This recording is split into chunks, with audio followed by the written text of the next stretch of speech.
আমার রাজপুত্র। সুখে থেকো ভালো থেকো গরিব ঘরের রাজপুত্র। গরিব ঘরের রাজপুত্র নাটকের ৪৪ নম্বর পর্ব কবে প্রচারিত হবে এবং ৪৪ নম্বর পর্বে রাতুল এবং অনেকের চাচা চাচি সহ যারা যারা অনেক এবং মেঘলার সাথে অন্যায় করেছে সবার শাস্তি হবে। আর ৪৩ নম্বর পর্বে কিন্তু বৃষ্টিকে আপনারা হারিয়েছেন, কারণ বৃষ্টিকে হারিয়ে অনেক দর্শক অনেক বেশি কষ্ট পেয়েছে। বৃষ্টিকে ওভাবে না হারিয়ে বৃষ্টিকে যদি শেষ পর্যন্ত সাব্বিরের সাথে মিল করে দেওয়া হতো তাহলে দর্শকরা এত কষ্ট পেত না। তো ভিউয়ার্স, গরিব ঘরের রাজপুত্র নাটকের ৪৪ নম্বর পর্ব কিন্তু আর প্রচারিত হবে না, কারণ গরিব ঘরের রাজপুত্র সিরিজের ৪৩ নম্বর পর্বেই শেষ হয়ে গেছে। তো গাইস, আজকের ভিডিওটি তৈরি করার মূল উদ্দেশ্য হচ্ছে আপনাদের জানিয়ে দেওয়া যে গরিব ঘরের রাজপুত্র নাটকের ৪৪ নম্বর পর্ব যে আর আসবে না।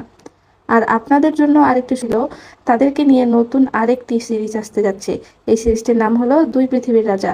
তো আপনারা গরিব ঘরের রাজপুত্র সিরিজের সবগুলো পর্ব কে কে দেখেছেন এবং গরিব ঘরের রাজপুত্র সিরিজটি মূলত আপনাদের কাছে কেমন লাগলো, ভালো নাকি খারাপ, অবশ্যই কমেন্ট করে বলে জানাবেন।